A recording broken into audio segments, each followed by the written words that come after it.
saya ngajukan dulu Bank Jatim Pak. Wis survei. Wong saya nggak kerja. Gitu. Bengkel belum buka. Ditolak Pak. BRI tolak Pak. Wis nggak punya uang. Aku piye gitu.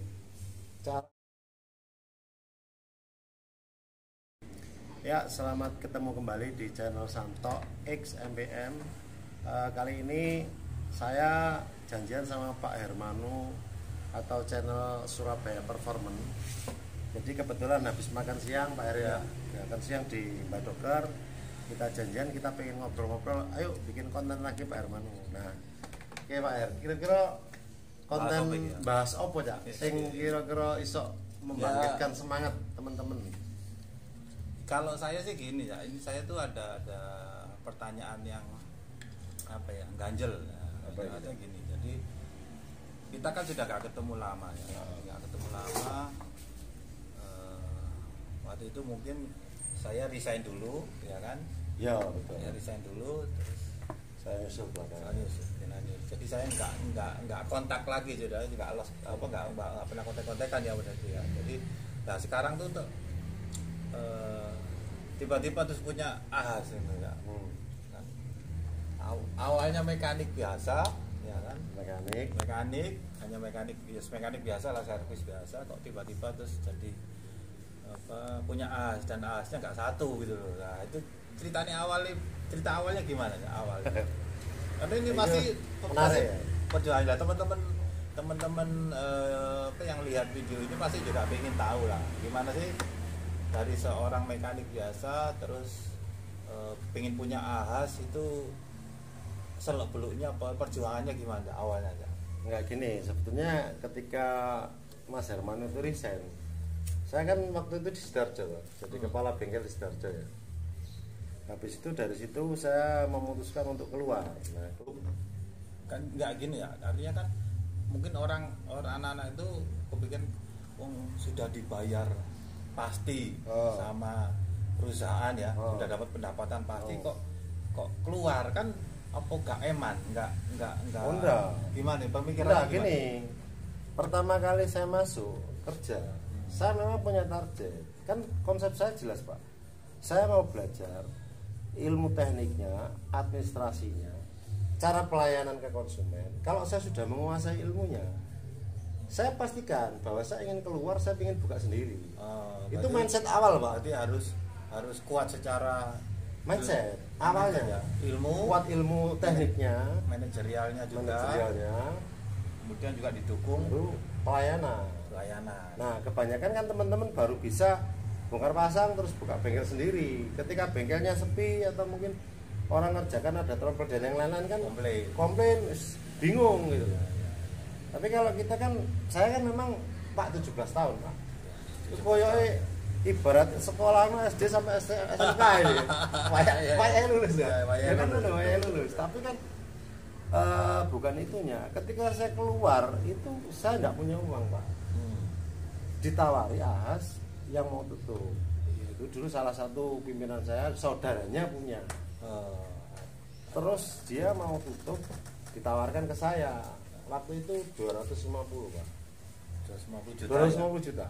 Nah, 250 juta itu saya nggak punya uang. Saya cuma punya, begitu saya keluar dari MPM, saya punya uang 50 juta. Nah, terus aku mikir, gimana caranya saya bisa beli itu ya? Tempatnya di Blitar. Saya belum tahu Pak. Bukan di Surabaya. Enggak. Bukan Surabaya, bukan Sidoarjo. Bukan di Blitar. Dan saya belum tahu lokasinya. Terus akhirnya saya memberanikan diri. Dengan uang 50 juta itu saya memberanikan diri, Pak, ini saya punya uang 50 juta. Tak kasihkan semua aja. Saya janji, ini 50 juta saya bawa.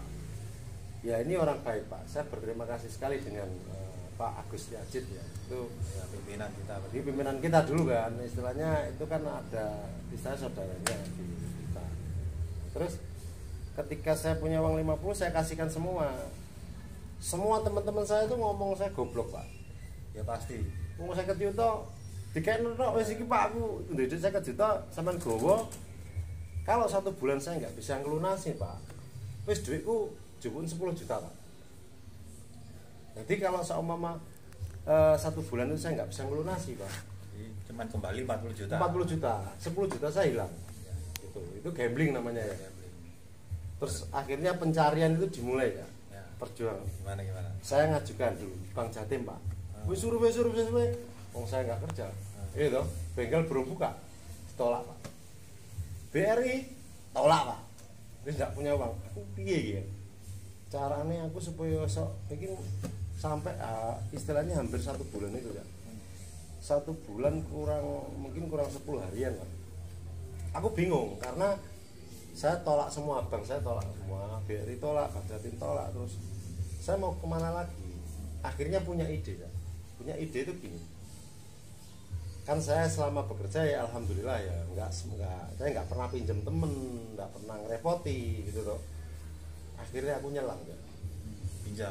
Pinjam ke teman-temanku semua. Jadi semua teman saya tak putri ya. Ada yang minjemin 10 juta. Ono sing 15 juta. Ada yang 5 juta.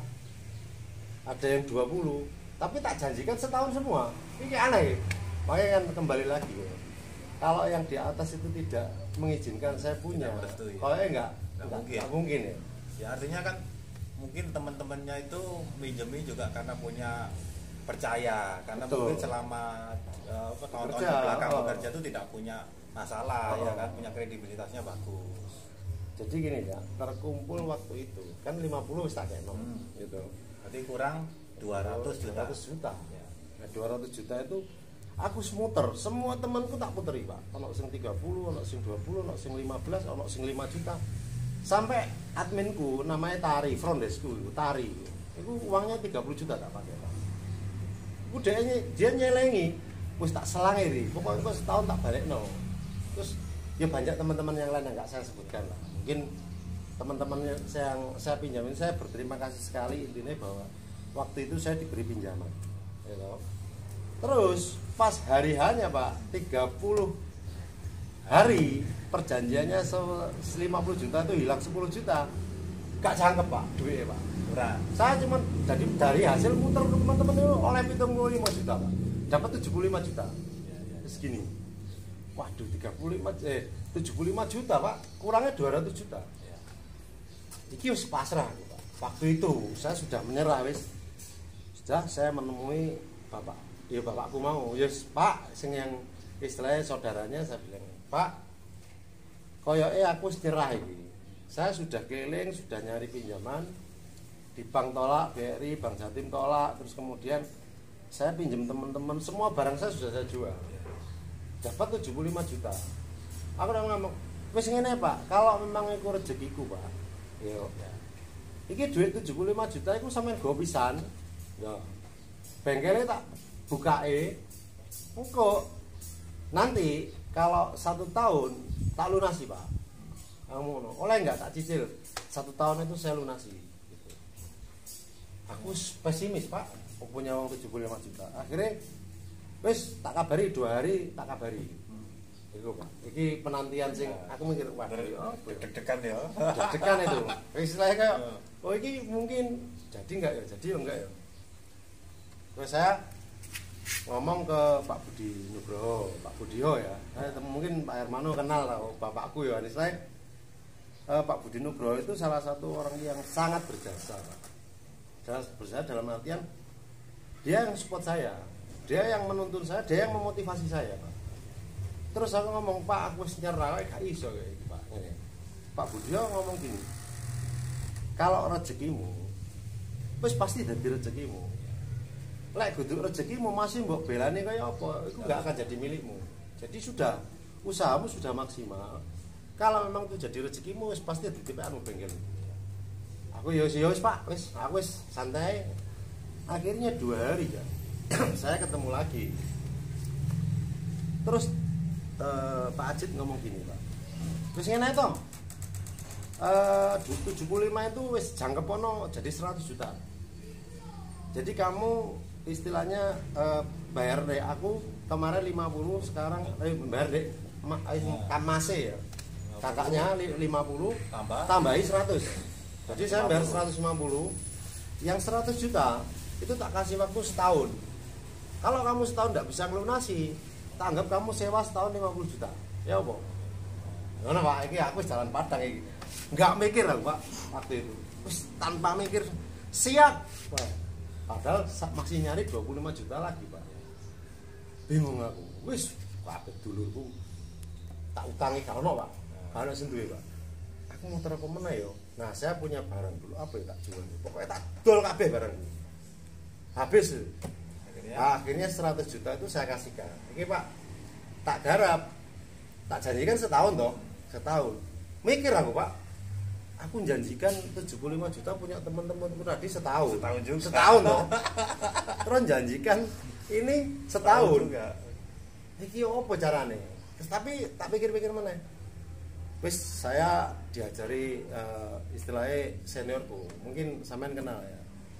Pak Tejo ya. Koming itu ngomong. Wis gini ae, pokoknya kamu setiap hari hasilmu masukkan bank. Setelah 6 bulan kamu ajukan aja pinjaman. Aku guru yo. Apapun itu dia yang ngajari saya. Dia juga guru saya. Jadi aku dia sangat berjasa juga selain Pak Budio tadi ya. Tejo ngajari aku ya terlepas apapun penilaian orang saya nggak peduli, tapi dia yang ngajari saya, dia yang motivasi aku Pak.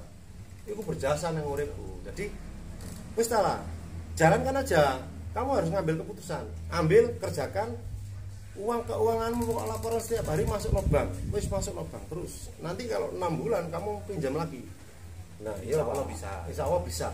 Akhirnya wis tak ambil keputusannya. Ibuku marah-marah Pak. Soalnya sik kamu itu loh 100 juta itu kasih waktu setahun. Terus yang punya teman-temanmu tadi itu lah mbok hitung setahun 12 bulan. Berarti 1 bulan kamu mengumpulkan berapa? Isok ta bengkelmu? Mampu ta? Aku ya wis rodok piye? Opo ya iya ya. Yakin tapi dari situ saya yang wah bismillah lah isok lah. Saya konsepnya gini, orang berjudi, ini kan bahasa kita loh ya. Wong main ini loh Pak, wis jelas-jelas pasti kalah. Itu dilakukan dengan senang hati Pak. Melek isu sampai isu, cuman mau kalah, loh. Nah saya masa usaha ini mencarikan nafkah buat keluarga, niatku yo api, masa saya aku wedi bangkrut. Kalau memang nggak bisa ya saya anggap kalah main Pak, kan ngono ya. Nah dari situ akhirnya saya ambil keputusan buka Pak jalan. Ini sumber bahagia motor. Jadi sumber bahagia ini ono nang kene lho. Maksud itu ngono ya. Bahagia buat saya dan karyawan saya harusnya seperti itu. Karena memang nama itu ya membawa aroma tersendiri, aura juga ya. Betul. Jadi maksudnya ngono. Nah, terus setelah buka Pak dengan apa adanya waktu itu. Aku mekanikku Pak, ya aku cerita di kontenku kemarin ya, mekanikku ini 0 kabeh Pak, 2. Tak ajari malah semalamnya bukan pasang dek Pak. Terus tapi kan saya backup ya. Hari pertama Pak alhamdulillah Pak masuk 24 unit. Terus tak laporno masuk bank BRI terus akhirnya dalam waktu 6 bulan pas Pak. Saya ngajukan lagi ke BRI. Ya. Akhirnya BRI. Saya ingat kok yang bantu saya yang BRI itu namanya Mas Aris Herubi sama Mas Adrian. Saya Mas Adrian yang mandiri. Mas Aris Herubi BRI dulu BRI Pasar Atom ya Surabaya. Oh, saya berterima kasih loh itu sampai Mas Aris. Itu pengajuannya BRI Surabaya ya. BRI Surabaya Pak. Blitar ya. Bukan Surabaya. Mas Aris itu tak ajak ke Blitar Pak. Tak ajak turun nang bengkel Pak. Bayangkan orang BRI sampai tak ajak turun nang bengkel Pak. Survei ke Blitar, yang turun di bengkel. Ya apa mana enggak ada duit Pak. Aku butuh dana Mas, aku belum punya uang. Ya wis pokok sama lah Mas Aris ngomong gini, wis tenang Pak, sampean ngajak aku santai. Mas yo mbok sampean jak mbambung gak masalah. Tapi kan saya menilai niat sampean. Data sampean valid gini-gini. Alhamdulillah Pak, di ACC. Cair berapa itu Pak? Cair 300 juta Pak. Nah, itu. Oh 300 juta aku mikir Pak, yang bayar ya wis gak ngurus wis. Sing penting cair. Lah cair tak gambar teman-temanku semua tadi. Terus tak kayak ngelunasi. Jadi alhamdulillah itu nggak sampai 1 tahun lunas Pak. Di sananya ya, di BRI 300-nya belum. Ya, itu makanya kan proses. Ini seru kan? Artinya orang kan hanya melihat ketika itu buka. Tapi kembali lagi bahwa kenapa kok nama saya di channel pun masih ada MBM Pak? Ya saya berterima kasih MBM Pak, yang membesarkan saya, yang mendidik saya kan, apapun itu kan kita syukuri, kita berterima kasih. Jadi ilmunya bahwa yo ilmu nekat, bondo nekat loh. Ya artinya kalau saya melihat itu kan orang mungkin sekarang melihat ya oke lah punya bengkel sudah, dalam artian secara ekonomi mungkin lebih mapan ya kan, lebih stabil lah daripada teman-teman mungkin sekarang yang melihat video ini kan mungkin masih proses belajar pencarian ya. Tapi di balik itu memang ada sebuah perjuangan yang dilakukan terus menerus gitu kan. Terus selama perjuangan itu pun kita tidak pernah mencederai kepercayaan orang gitu. Makanya kan begitu dipinjem ke teman itu diberi, pinjam ke teman diberi itu kan karena ada kepercayaan yang muncul karena dulu oh iya orangnya baik gitu. Makanya kan teman-teman mungkin yang sekarang jadi mekanik atau mungkin yang pengancang-ancang pengen buka sendiri itu ya kita harus pahami bahwa teman-teman itu track recordnya bagaimana dulu selama jadi mekanik, apakah jahat atau sama teman bagaimana ya, intinya tuh memang jujur ya kan. Terus yang penting trust itu loh Pak. Betul, karena kepercayaan itu sangat penting. Terus gimana setelah itu setelah punya itu akhirnya untuk berjalan bisa capai 2 hasil 3 gimana? Enggak Pak, kalau itu ceritanya gini Pak. Dulu waktu saya ngobrol sama kepala bengkel saya, ini kepala bengkel penanggung jawab saya namanya Mas Nanang, Mas Nur Haryanto. Bengkel yang di Blitar. Kan saya guyon tapi gini ngomong, Nang, aku pingin ngerawat iya. Saya bukan ngomong saya pingin punya bengkel enggak, saya pingin ngerawat 10 bengkel Pak. Jare Nanang gak wani jawab, cuma dhewe batine ngene, siji gurung anu kok 10 ngono lho. Ayo batine bosku iki sampel iki ngono kan ngono. Iki wong gendeng iki kan ngono ya. Iya. Cuman kan ya namanya bermimpi Pak. Iya, betul. Punya angan-angan kan bebas wajar Pak. Aja, mimpi gratis kok. Iya, mimpi gratis, angan-angan gratis. Yo tinggal kita kan, aku ya ngomongnya ambek Nanang ya ngono. Pokoknya aku pingin merawat 10 bengkel meskipun itu bukan punya saya semua. Oke. Akhirnya yo tahun kedua, setahun setengah saya buka. Setahun setengah terus sama mikir ngene. Saya dari Surabaya ke Blitar, Pak. Itu kan yo lumayan jauh toh. Ya. Bengkel saya di Blitar. Lek siji kok nanggung men ngono lho, Pak. Akhirnya ya artinya dengan perjalanan yang jauh, ya kan, waktu, lelah, ya kan, berarti kan mesisan 2 atau 3 atau berapa lah. Nah, waktu itu ya jujur aja, saya ngomong buka ASU sebetulnya kan tanpa biaya toh Pak, free, sepeser pun aku juga nggak mengeluarkan uang, memang gratis, cuman kan birokrasinya kita memang pengajuan, toh. Nah waktu itu saya punya utang di bank kan 300 toh. Cerita awalnya kan 300, terus wis tak angsur berjalan setahun setengah. Lah kok teman saya itu kok guyoni sebetulnya bergurau, guyon. Cak, bengkelmu tak tuku nih, Cak. Ngono. Sing bengkel itu, bengkel yang iya sing bengkel kok yang besar ini. Mau dibeli orang. Mau dibeli temanku. Wani piro, Kon? Aku ngono bilang, "Wani piro?" 500. 500. Aku mikir, waduh. Aku 210. Tuku 500 ya waktu itu. Wis tergiur. Tapi tak pikir-pikir daripada ini saya jual, mending aku utang mana Pak? Tahu gak mana utang, terus tak dia buka mana, nih ke BRI lagi ya? Iya, Pak, aku ya apa, nambah oleh enggak? Oh siap, ngono jarine. Siap, iya wis. Tapi itu masih jalan ini. Jalan. Angsuran yang 300 juta masih jalan. Jalan top up, Pak. Tak top up nih. Akhirnya aku dapat pinjaman, saya buka yang kademangan itu. Yang kedua cair berapa itu? Top up-nya nambah berapa? Jadi dari 300 yang tak angsur, tak jangkepi 500 Pak, 500 juta.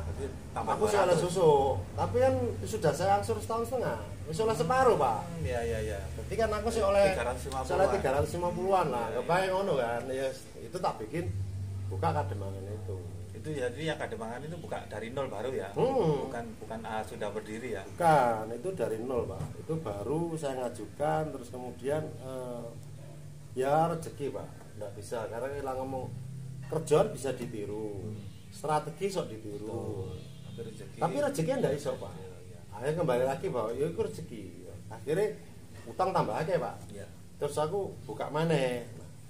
Nah ini gini kan banyak orang yang berprasangka bahwa sopo di belakang Santo ini. Siapa yang mendanai Santo? Kita jawab BRI, gitu. BRI. Akhirnya utang tak buka. Lah mikir saya gini, lek utang ini lek timbangannya saya jual, wong saya pendapatan saya dari situ. Ya. Mending saya pinjam lagi, saya buka lagi nanti diangsur 2 bengkel. Betul. Ada 2 sumber. Ya, dari itu kok pergerakannya kok masuk meneh. Nah, seperti itu terus. Jadi sampai ya, berputar lah nambah gitu. Tapi di samping itu saya juga dipintai tolong temen ngerawat bengkelnya. Jadi istilahnya aku bantuan Cak, bengkelku ayo karena dirawat. Itu teman-teman itu sudah melihat kinerjanya Mas Santo membuka bengkel tadi berhasil, kedua berhasil, artinya kan secara manajemen udah bagus. Makanya teman yang lain akhirnya mempercayakan untuk dikelola kan gitu kan ya. Dikelola terus pasrah kita hitung-hitung. Iya, wis ada 10 bengkel, Pak. Tapi yo bukan punya saya, Pak. Tapi angkanya tercapai. Angkanya tercapai. Jadi guyon-guyon saya tadi bahwa aku pengen ngerawat 10 bengkel. Tercapai. Itu tercapai, Pak. Itu kan angan-angan sing jadi itu ya artinya bermimpi itu bebas ya, gratis. Ya tentukan angka sembarang aja ya kan. Betul. Mau punya 100 bengkel atau 100 sembarang aja. Kita toh nggak tahu satu saat itu tercapai atau tidak. Minimal kan kita mimpi itu juga apa ya berdoa ya ibaratnya. Ya. Cuman yang saya garis bawahi gini Pak, menurut saya loh ya, ini kan beda orang kan beda. Jadi kalau saya berpikir itu sebetulnya sederhana Pak, istilahnya saya punya keinginan itu kan bebas ya. Ya saya tinggal ngomong aja tuh, tapi kan pengertian target Pak, itu target. Saya dulu bekerja, saya ngomong, saya maksimal umur 40 tahun saya harus sudah keluar. Kalau saya belum keluar, aku gagal. Itu target buat saya sendiri. Akhirnya umur 38 tahun saya keluar Pak. Umur 30 aku mau tuh Pak. Itu Pak. Itu terlalu terlambat kan. Sama target saya ngomong 10 bengkel itu nggak harus punya saya. Tapi aku bisa ngerawat 10 bengkel. Nah ternyata target itu kan sesuatu yang sulit dicapai. Gitu, sulit dicapai ini. Tapi memungkinkan untuk dicapai. Itu pengertian saya. Jadi target itu sesuatu yang sulit untuk dicapai, tapi memungkinkan untuk dicapai. Aku ngomong 10 kan angel Pak. Uang satu aja murad marit untung nyari uang kayak gitu. Belum selesai dan yang lain-lain toh. Ini ngomong 10 gitu. Tapi kan nggak ada yang nggak mungkin. Ya jangan tanya uang Pak ya. Cuman karena gini, konsep saya buka bengkel nambah lagi, buka lagi itu bukan karena semakin banyak bengkel, tambah wakil hasilnya, enggak seperti itu ya, beda ya. Karena bismillahnya kan gini, saya ingin memberikan pekerjaan ke orang lain, membuka lapangan pekerjaan juga, ya mengkaderkan putra daerah situ juga. Yo gak sok pahlawan, nah paling tidak kan isok ngurangi pengangguran meskipun nilainya cuma 1-2 orang gitu loh Pak. Jadi kalau ngomong hasilnya sebetulnya kalau kita fair-fairan Pak, duwe bengkel loro itu lebih enak Pak. Kalau ngomong hasil loh. Tapi kalau punya bengkel beberapa itu mau, karena ya kan enggak semuanya kan istilahnya hasilnya sama. Bagus, ya. Tapi kan bersyukurnya kan kita bisa memberikan pekerjaan ke orang lain. Itu ada nilai. Nah, nilai yang tidak bisa dibeli dengan uang. Mungkin itu Pak, sebenarnya gini loh, yang saya beli itu memang kan AHAS tutup Pak, paham nggak? Jadi kan AHAS itu kan tutup, rugi saya ya kan dia memang tutup kan, nggak sanggup operasionalnya nggak tutup, dia tutup, terus kemudian saya beli tempatnya, jadi saya jangan tiru, saya beli tempatnya, setelah tempatnya saya beli, saya mengajukan Pak, proposal mengajukan AHAS Sumber Bahagia Motor. Benar Pak. Jadi sebetulnya ya sama, cuman bedanya kan gini toh. Kalau di sini ada AHAS, terus kemudian tutup. Logika saya kan tak ajuk namanya kan iso toh Pak. Ya, karena sudah secara bangunan dia sudah berdiri. Bangunan sudah berdiri, terus di situ juga memang areanya kan memang ono AHAS ya, asalnya. Ya, berarti kan memang di situ butuh AHAS. Cuman kan bedanya kan aku berani gambling loh. Ya wis pokoknya tak ajukno lah. Saya ajukan itu ya saya berterima kasih apapun itu ya yang membantu. Aku dulu ngajukan surat, supervisornya dulu Pak Budi Nugroho, Pak. Ya Pak Budio itu, makanya tak kasihkan Pak Budio ya yang ACC juga Pak Purwanto gitu. Ya, istilahnya saya prosedural, Pak. Ya. Bukan istilahnya oh gini enggak. Ya prosedural ya ngajukan biasa seperti orang-orang itu. Oke. Tapi ahas tutup, terus saya ngajukan lagi di situ dengan nama baru. Itu, Pak.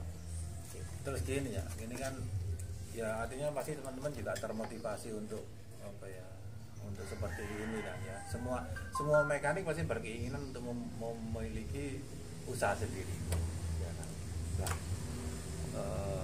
tipsnya tadi kita ulangi lagi, jadi apa yang harus teman-teman itu tekankan ketika membuka bengkel ya, artinya jangan asal-asalan ya. Tipsnya tadi apa ya, ulangi gini Pak, kalau menurut saya ya yang jelas itu kan satu kan kemauan. Terus kedua kan kemampuan termasuk ilmu, skill ya. Bukan hanya uang loh ya. Uang ya caranya kayak tadi saya cerita itu ya. Tapi yang kemampuan skill itu juga harus loh. Teknik ya mau teknik. Mampu, terus butuh keberanian untuk memutuskan. Zona nyaman kan ketika aku bayangkan Pak, saya jadi kepala bengkel, terus 17 tahun bekerja, gajiku tetap, aku ya ibaratnya ngono ya sudah anak buah waktu itu kan. Ya gampang lah pekerjaanku ringan toh. Tapi kan saya berani memutuskan untuk keluar. Itu karena aku kerja nggak sepenuh hati karena sudah gelisah loh. Iya, betul. Lebih baik saya keluar daripada aku kerja tapi nggak profesional. Beranian, jadi mampu berani. Nah yang berarti satu Pak, konsisten Pak. Konsisten dalam artian gini, ketika kita mau buka bengkel, kita sudah buka. Banyak orang yang bisa dan mampu buka bengkel Pak. Tapi tidak banyak orang yang bisa bertahan. Betul. Kenapa? Karena kan kalau kita pertama kali memulai buka bengkel itu kan nggak langsung rame Pak. Nah strateginya apa? Nah tadi kan saya dapat ilmunya Pak, tekniknya dapat, marketingnya dapat, terus kemudian administrasi dapat, pelayanannya dapat. Pak bengkel itu cukup jujur Pak. Kalau rusak ya ngomong rusak, ganti ya ngomong diganti, kan menurut? Selesai, barang bekas dikasihkan. Terus jangan lupa ucapkan terima kasih Pak. Saya dulu waktu saya pegang bengkel sendiri, setiap hari sampai hari ini Pak. Orang servis hari ini, besok pagi sudah pasti di SMS atau di WA, Bapak Ibu terima kasih sudah servis di AS kami. Jika ada keluhan silakan dibawa kembali, garansi 1 minggu atau 500 kilo. Nah itu selalu Pak. Terus kita follow up itu nilpuni Pak. Sampling aja, mau 5 konsumen sehari atau 3 konsumen ditelepon, Pak gimana habis servis, keluhannya apa? Wes enak apa gorong motore? Terus bengkelku kurang apa Pak? Itu selalu seperti jadi itu. Ada feedback dari Follow customer. up. Jadi nggak sekedar dibuka, habis dibuka terus bingung, habis bingung tutup. Yang banyak teman-teman mengeluhkan dia bisa buka, ya kan? Setelah dibuka nunggu kan, customer nggak datang ya, ya kan? Ya tadi artinya teman-teman mungkin ya tadi secara ada keberanian, ada kemauan, ya ada kemampuan. Kemampuan itu nggak cuma teknik, manajerial juga bisa, marketing juga bisa. Jadi konsisten itu. Jadi mungkin teman-teman yang sekarang masih jadi mekanik, menurut saya juga mungkin ya harus seperti itu ya. Jadi jangan keburu-buru terus membuka bengkel hanya karena bisa tekniknya itu. Ya, tekniknya bisa, harus aku buka bengkel ya. Mungkin setengah bunuh diri ya. Nah, yang satu bilang yang jelas gini ya. Yang bedanya saya dengan teman-teman itu gini. Saya itu bertahan 17 tahun bukan, saya tidak ditawari di luar lebih besar gaji loh Pak. Aku ditawari Pak, mekanik pindah bengkel ini dengan gaji yang lebih besar. Tapi kan bismillah saya kan memang aku pengen iso. Kalau saya sudah bisa saya nggak akan keluar ikut orang lagi. Saya buka sendiri. Nah itu loh. Maksud itu ya tanaman. Kenapa kok? Ini estimasi saya belum tentu benar Pak. Kalau sampean jadi mekanik bekerja di bengkel itu 10 tahun sampean belum bisa buka bengkel sendiri, ya toh. Kalau sampean nggak bisa naik jadi kepala bengkel dan sampean tetap jadi mekanik, pasti nggak sehat. Pola pikirnya sudah beda, mindsetnya wis beda, performance juga sudah turun. Terus gaji kan nggak mungkin naik terus Pak. Nggak mungkin. Nah ya, itu. Makanya solusinya 10 tahun maksimal harus buka bengkel, menurut saya. Ngono Pak, tapi yo itu cuman menurut saya loh ya. Ya memang ya itulah. Kalau saya dulu memang juga sama ya, pada saat saya masuk di Honda itu memang secara finansial tidak lebih tinggi. Ya, misalkan saya bisa juga sebenarnya lari ke AHM yang lebih tinggi. Misalkan pada saat itu saya diterima di Sampurna juga, di Bukaka juga diterima. Teman dengan pendapatannya segini nih menjadikan saya itu tidak nyaman. Ketika tidak nyaman, kita suatu saat harus keluar. Makanya kan kalau saya dulu di Honda itu target saya memang 3 tahun harus keluar pada saat itu. Ternyata kok bablas sampai 4 tahun. Nah, makanya pada saat saya luar biasa, Pak. 4 tahun wis wani mentu, Pak. Aku itu 11 tahun, Pak. Jadi saya kan komlut kan. Kamu lulus komlut. Saya 2006 masuk ya. Januari itu masuk, saya 2010 resign.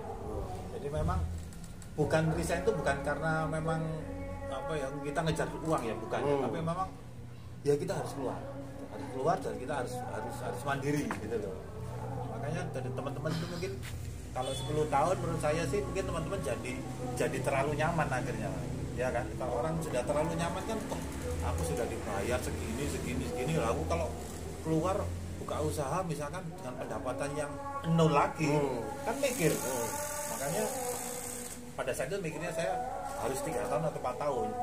Bagi saya belum terlambat. Mungkin kalau aku seperti jenengan sampai 17 tahun mungkin aku masih nyaman ya kan. Aku dibayar segini. Pakatmu mulai mlebu wis dhuwur. Iya. Iya kan, mungkin saya kan masuk jadi mekanik. Oh iya. Makanya kalau mekanik, saya ngomong mekanik, Pak ya. Kalau sudah naik jadi kepala bengkel beda, Pak. Tapi kalau masih tetap jadi mekanik, bos pasti nggak sehat. Aku tahu jadi mekanik, Mas. Performa kita semakin turun. Ya karena umur kan? Pak. Faktor U nggak bisa. Yang dulunya bisa satu hari sok 15 unit. Saya tinggal 8, tinggal 7, tinggal 6, Pak. Itu toh. Jadi poinnya kan dari konten ini hari ini kan. Saya menceritakan yo perjuangannya seperti itu, Pak. Jadi yo nggak semudah yang orang bayangkan. Ini mau azan, Pak. Ini kontennya kita tutup ya. Jadi ya itu ya, mungkin teman-teman yang lihat videonya di kontennya Mas Anto XMPM supaya bisa mengambil apa ya intisarinya atau yang baik. Jadi perjuangan itu memang perlu gitu loh, dan perlu konsisten ya kan, semua konsisten. Dan yang pasti doa lah ya kan. Doa orang tua itu pasti. Doa ibu, doa keluarga, doa kita juga. Mungkin Pak Hermano ya, mungkin itu sisi yang mungkin saya bisa ceritakan. Mungkin nanti ada cerita lagi ketika ketemu meneh yo. Ya siapa tahu konten-kontennya ngobrol santai, ngobrol biasa. Ya, kita memotivasi teman-teman lah. Bisa memotivasi gitu. Artinya jangan sampai perjuangan teman-teman itu berhenti di tengah jalan. Ya. Mimpinya masih panjang, tapi teman-teman masih 1/4 mungkin ya, mungkin bahkan 1/8 perjalanan sudah berhenti. Ya kan sayang. Oke, terima kasih Pak Hermano. Mudah-mudahan video ini bermanfaat, bisa memotivasi teman-teman dan bisa buat belajar. Selamat belajar.